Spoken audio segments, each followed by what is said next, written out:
Nós estamos hoje na nossa sexta edição da série Diálogos, e nesse Diálogo 6, nós vamos falar sobre a responsabilidade de empresas de planos de saúde sob o prisma do direito do consumidor. Passamos aí por uma sequência de 5 diálogos. No primeiro diálogo, nós fizemos um apanhado geral sobre o que seria o ESG, o ESG. No diálogo 2, nós conversamos sobre comércio e sustentabilidade.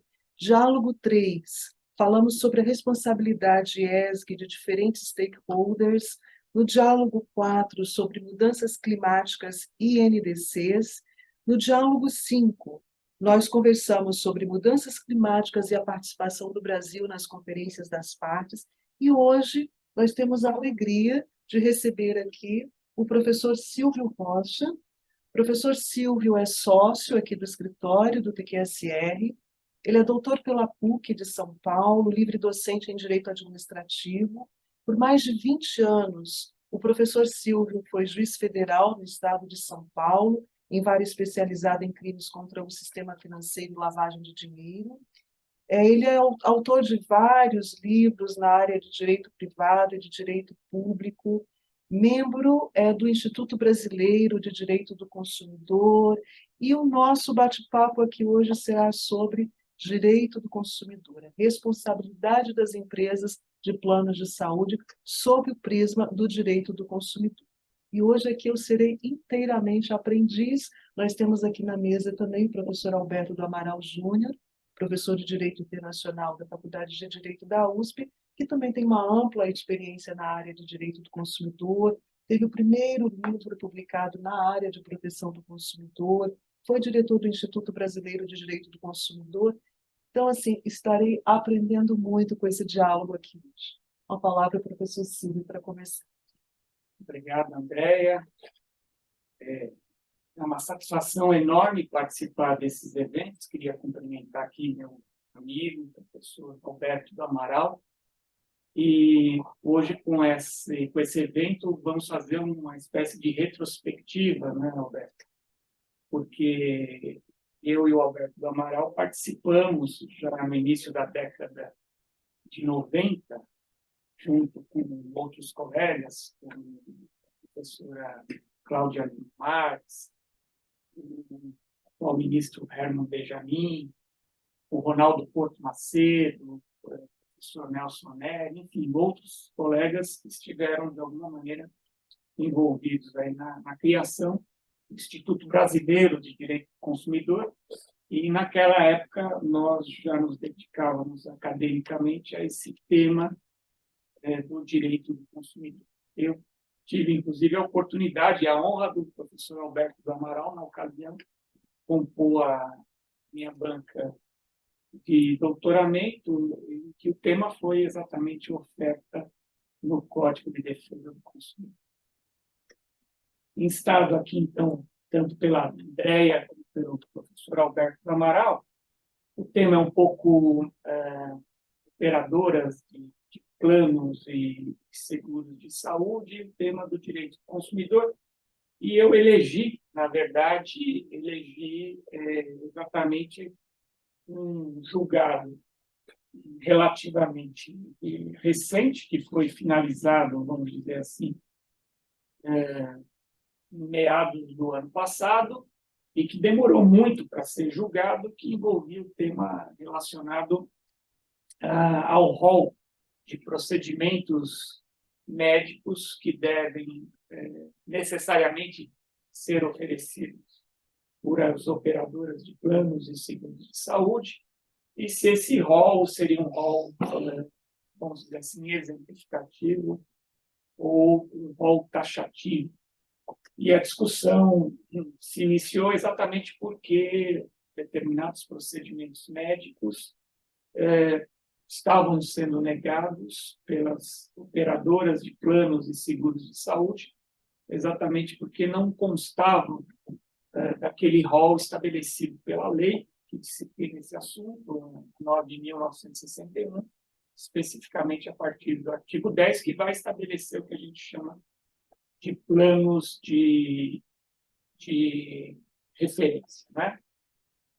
E, para a tristeza nossa, professor Alberto, professora Andréa, prevaleceu uma tese, a meu ver, que é contrária aos interesses da proteção do consumidor, que foi exatamente considerar como taxativo esse rol, e, com isso, fortalecer o posicionamento das operadoras e planos e seguros de saúde para negar a cobertura daqueles procedimentos que, eventualmente, não estejam incluídos ali naquele rol de procedimentos.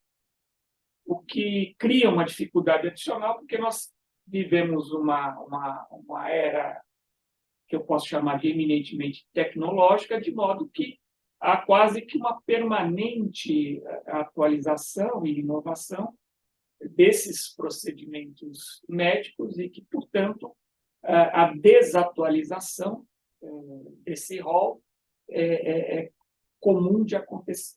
Felizmente, logo como que uma consequência imediata desse acórdão, houve a aprovação de uma lei que, pelo menos, procurou minimizar os efeitos prejudiciais dessa decisão do Superior Tribunal de Justiça, que foi exatamente de estabelecer uma periodicidade de atualização desse rol de referência pela Agência Nacional de Saúde Suplementar. Então, eu vou me permitir aqui, se vocês estiverem de acordo, eu vou me permitir tratar, vamos dizer assim, de alguns pontos que ficaram resumidos na ementa desse acórdão, que é os embargos de divergência e recurso especial 1889-704,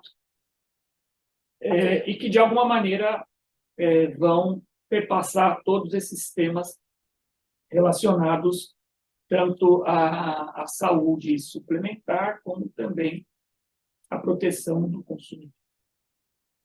E aqui, o primeiro aspecto que eu queria levantar, professor André e professor Alberto, é exatamente o papel da Agência Nacional de Saúde Suplementar nos contratos de saúde suplementar. Então, nós tivemos aqui um fenômeno, que é um fenômeno já que data da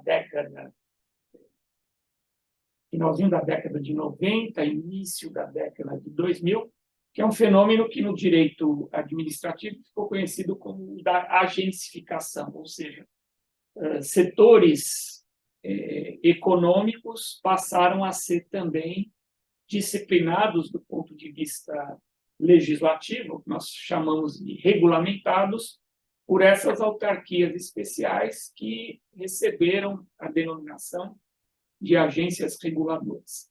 E um dos setores que foi exatamente objeto também de atenção por uma agência reguladora foi o da saúde suplementar. O que seria esse campo, então, da saúde suplementar? Seria exatamente o grupo de operadores econômicos que atuam na assistência médica privada no Brasil por meio da oferta pública do que a gente chama de planos de saúde, que podem compreender aí basicamente dois grandes segmentos, né? As operadoras de plano e as operadoras de seguro saúde. E a agência nacional, ela surge, vamos dizer assim, com esse papel de regular esse setor econômico de saúde suplementar, né? Tendo em vista uma perspectiva que foi, inclusive, mencionada no acórdão, de que o papel principal dessa Agência Nacional de Saúde Suplementar seria de universalizar e, portanto, de aumentar o número de usuários desses serviços privados de saúde. E um primeiro ponto para debate, que eu gostaria também de ouvir o professor Alberto do Amaral, e que sempre é objeto de questionamento do ponto de vista doutrinário, é exatamente o papel que essas agências reguladoras elas têm em relação ao usuário consumidor, ou ao consumidor usuário, né? Ou seja, ela tem que manter um papel de equidistância dos agentes econômicos, sejam eles os fornecedores, sejam eles os consumidores, ou ela tem que se investir também da função protetiva e atuar para proteger os consumidores a partir da premissa de que esses usuários consumidores dos planos de serviço de saúde seriam a parte mais fraca nessa relação jurídica contratual estabelecida. Eu, particularmente, sempre defendi a perspectiva de que as agências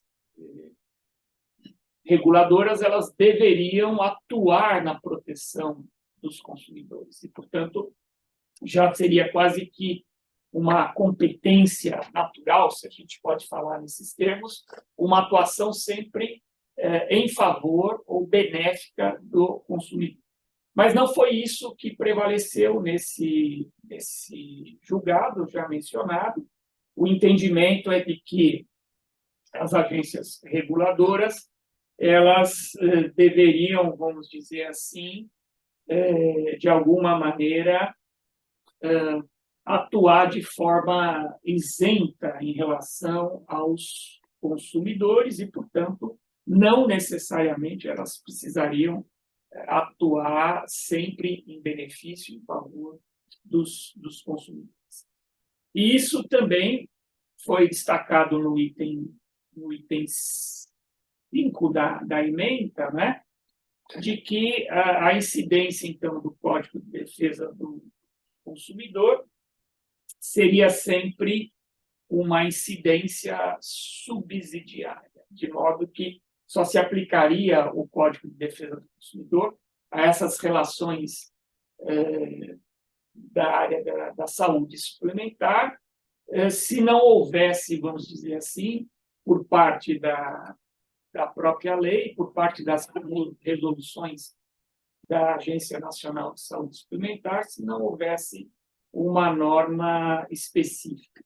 Havendo uma norma específica, por aqueles critérios que a gente sabe de especialidade de epidemiologia, deveriam prevalecer as regras da Agência Nacional de Saúde Suplementar. Aqui eu também gostaria de, se possível, ouvir o professor Alberto do Amaral, mas e a professora Andréia, mas eu aqui também manifesto minhas respeitosas reservas com relação a esse posicionamento, porque me parece que é possível haver uma integração entre os microsistemas de proteção do consumidor e microsistemas de saúde suplementar, mas sempre na perspectiva de eleger o consumidor como a parte mais débil nessa relação e, portanto, aplicar em favor do consumidor a norma que sempre lhe fosse mais favorável. Esse me parece que é o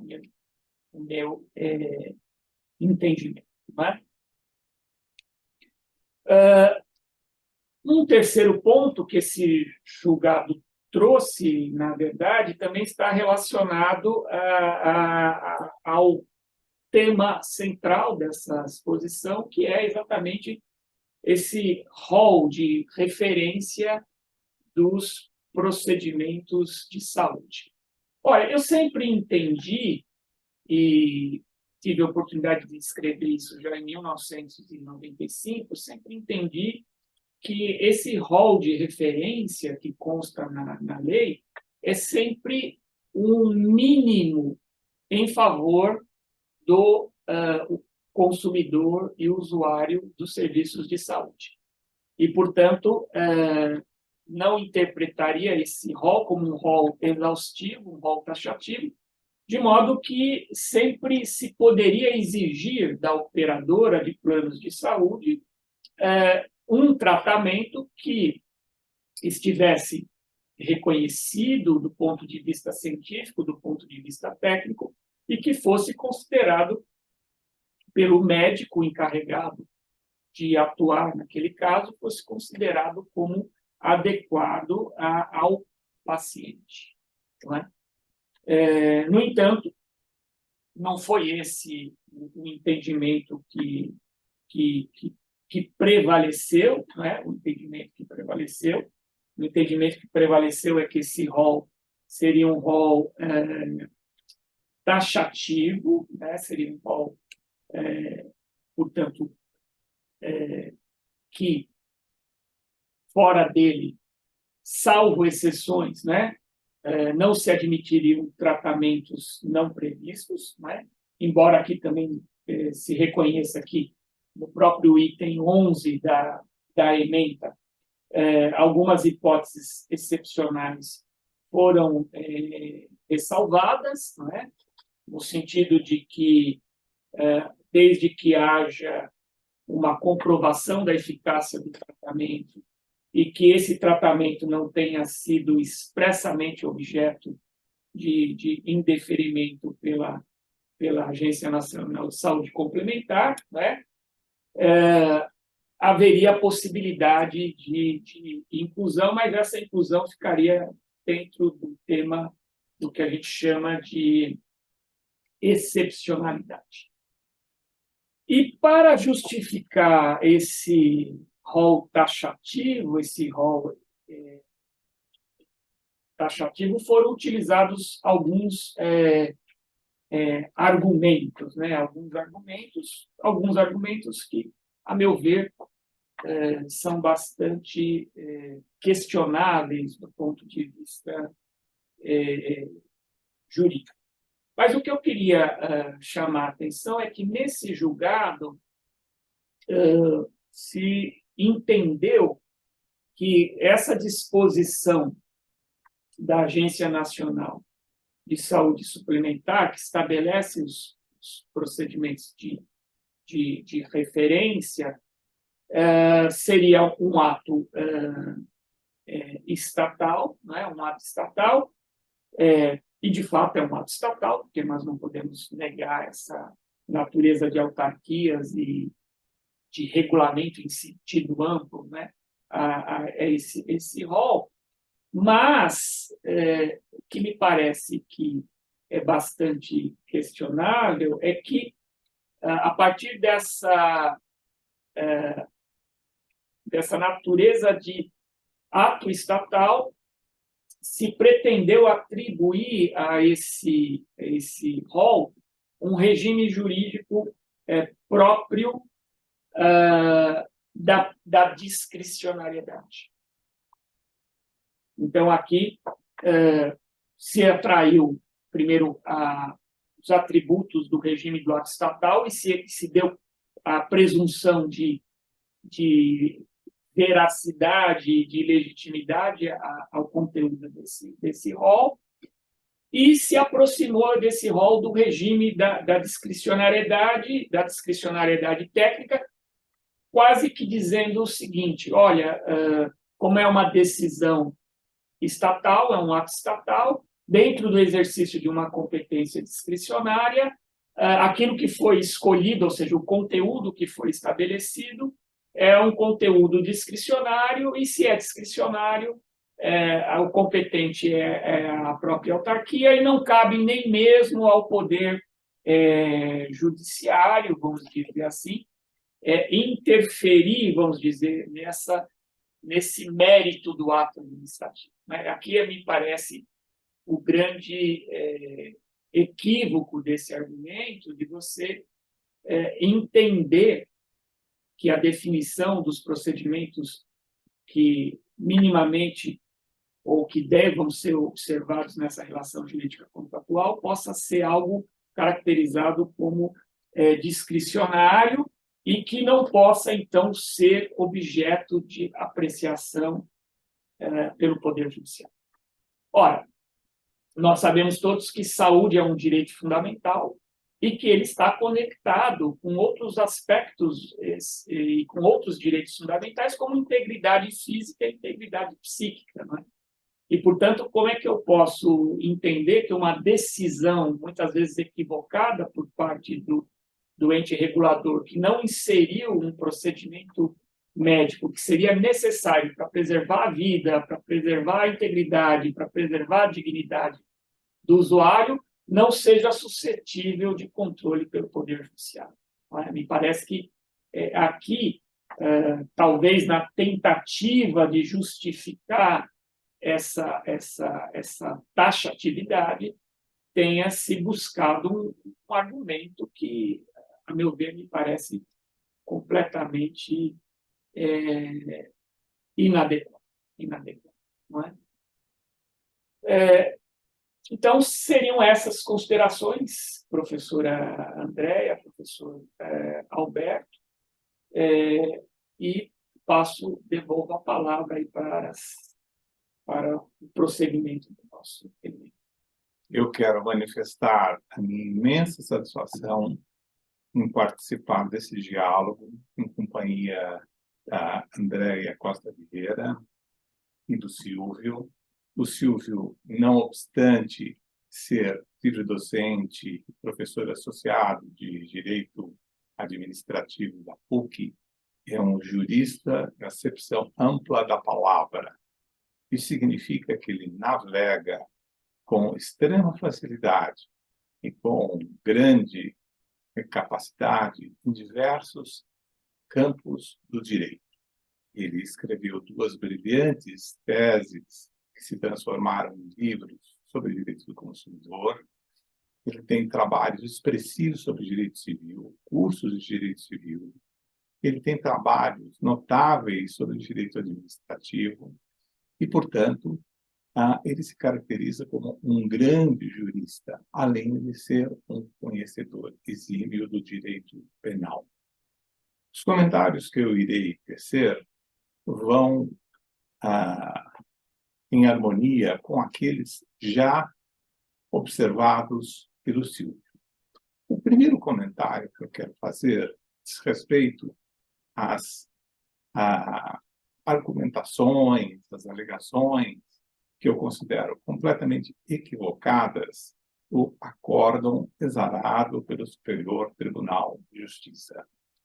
A primeira alegação da inexatidão deste acordo é o fato de afirmar ele que existe um rol taxativo de procedimentos médicos estabelecido ou a ser estabelecido, a ser configurado pela Agência Nacional de Saúde Complementar. Essa ideia de taxatividade não está na lei. Não é uma ideia legal, é uma interpretação do tribunal. E é uma interpretação que contraria as regras e os princípios do direito brasileiro. Portanto, contraria aquilo que um grande jurista moderno, chamado Ronald Dworkin, chamou o princípio da equidade. E eu vou tentar explicar por que eu considero que esta decisão é uma decisão equivocada. O artigo 196 da Constituição Federal fala no direito à saúde e na existência de um dever do Estado. E uma leitura muito apressada do artigo 196 da Constituição levaria ao entendimento de que qualquer indivíduo tem direito à saúde e o Estado deve necessariamente prestar saúde aos indivíduos, prestar a saúde sob as formas as mais diferentes, pelo Sistema Nacional Único de Saúde, ou por outras formas, aqueles necessitados, como, por exemplo, o atendimento de reivindicações, de medicamentos de alta complexidade e de custo elevado. Mas esta é uma leitura superficial do artigo 196 da Constituição Federal. A ideia do direito à saúde é uma ideia muito ampla. Isso significa que, no momento em que o Brasil elegeu agências regulatórias para emitir normas sobre diferentes setores da vida econômica do país, que, no caso da saúde, normas como as normas que regulam a criação e a atuação da Agência Nacional de Saúde Complementar são normas que interferem diretamente no direito à saúde. Ou seja, a criação de uma taxatividade pelo Superior Tribunal de Justiça, que é uma criação do tribunal, contraria a ideia do direito à saúde previsto no artigo 196, porque ela interfere no direito de todo consumidor e de todo cidadão brasileiro que tenha um seguro privado.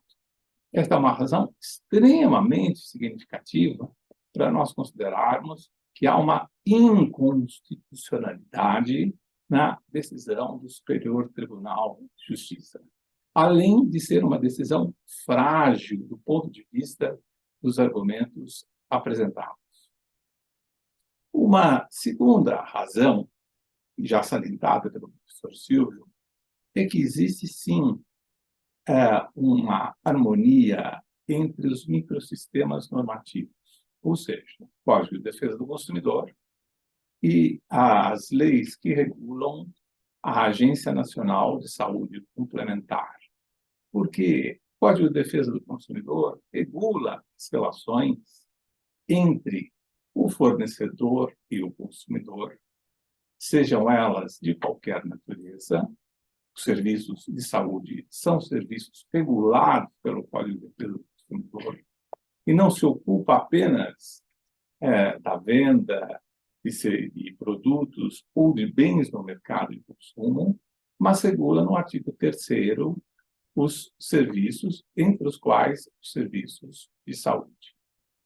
E vejam que há uma complementaridade entre o Código de Defesa do Consumidor e uma lei que disciplina e oferece à Agência Nacional de Saúde competência para estabelecer procedimentos. Ora, esses procedimentos devem ser sempre procedimentos favoráveis ao consumidor. E devem ser favoráveis ao consumidor, novamente, em harmonia com o artigo 196, que estabelece o direito à saúde da Constituição Federal, que eu acabo de citar. Uma outra argumentação extremamente falha, apresentada pelo Superior Tribunal de Justiça no acórdão, é que haveria, por parte da Agência Nacional de Saúde, com a publicação de um rol de procedimentos, uma grande necessidade de proteger a concorrência. Nada mais equivocado. O setor de saúde, como todos nós sabemos, é um setor oligopolizado. A literatura internacional adverte que as agências que regulam os setores oligopolizados correm o risco, não estou dizendo que isso acontece no Brasil, mas correm o risco da captura, ou seja, da agência agir em nome daqueles que ela irá regular. Mas há aqui uma limitação da concorrência. Por quê? Porque, ao considerar taxativo e não exemplificativo o rol dos procedimentos médicos, a Agência Nacional de Saúde impede que haja uma ampla concorrência, que haja uma ampla divulgação do conhecimento econômico e diminui as possibilidades de escolha dos consumidores. Outorga, assim, a uma agência especializada e burocrática a possibilidade de estabelecer, em caráter definitivo, por um determinado período de tempo, determinados procedimentos que não podem ser ultrapassados e não podem ser considerados como sendo inadequados para os fins aos quais eles se dirigem. Ou seja, estes são os procedimentos que devem valer. Outros procedimentos não valem. Além disso, há aqui uma supressão da liberdade médica e há uma certa desconsideração da autonomia do médico na sua capacidade de julgar aquilo que é mais conveniente para beneficiar a saúde do consumidor. O acórdão, aliás, revela que existe uma certa conveniência por parte do médico que pode ser prejudicial em benefício do sistema como um todo. Veja, o médico tem um compromisso de zelar pela dignidade do seu paciente.